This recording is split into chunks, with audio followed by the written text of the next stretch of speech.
आज की कहानी है लालची मित्र। एक शहर में दो मित्र रहते थे, धर्म बुद्धि और पाप बुद्धि। चालाक पाप बुद्धि ने धर्म बुद्धि का सारा धन हड़पने की योजना बनाई। उसने धर्म बुद्धि से कहा, दोस्त, मुझे लग रहा है कि अपना सारा धन अपने घर पर रखना सुरक्षित नहीं है। हम अपना धन जंगल में किसी गुप्त स्थान पर गाड़ देते हैं।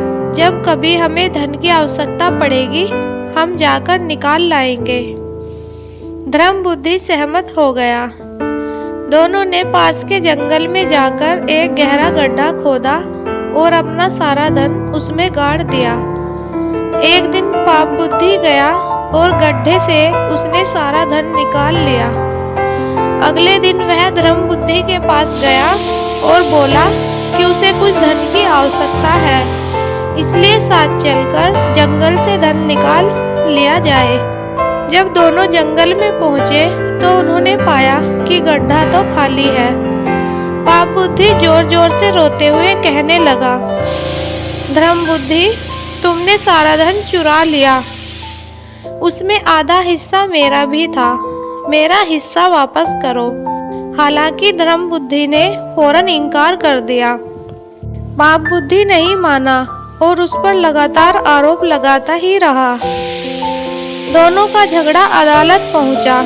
वहां पर पाप बुद्धि ने न्यायाधीश से कहा, मैं गवाह के रूप में वन देवता को प्रस्तुत कर सकता हूं। वे ही तय करेंगे कि दोषी कौन है। न्यायाधीश मान गए। उन्होंने दोनों को अगले दिन सुबह जंगल पहुंचने का आदेश दिया। पाप बुद्धि घर गया और अपने पिता से बोला, पिताजी, मैंने धर्म बुद्धि का सारा धन चुरा लिया है। मामला अदालत में है। अगर आप सहायता करें तो मुकदमा जीत सकता हूँ। आप जाइए और पेड़ के खोखले तने में छिप जाइए। कल सुबह जब न्यायाधीश वहाँ पहुँचेंगे तो मैं आपसे सच्चाई पूछूंगा।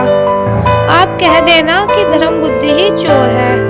पिता को पाप बुद्धि के षड्यंत्र में शामिल होने में झिझक हो रही थी, लेकिन अपने बेटे के प्यार की वजह से वह आखिरकार राजी हो गए।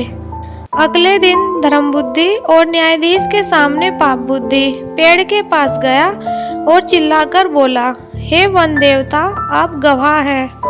आप ही बताएं, हम दोनों में से कौन दोषी है। धर्म बुद्धि को संदेह हो गया। उसने पेड़ के खोखले तने में घास फूस भर दिया और उसमें तेल लगाकर आग लगा दी। आग जली तो पिता पेड़ से निकलकर भागा। पिता ने न्यायाधीश से स्पष्ट कह दिया, यह सब पाप बुद्धि के शैतानी दिमाग की उपज है। राजा के सिपाहियों ने पाप बुद्धि को गिरफ्तार कर लिया।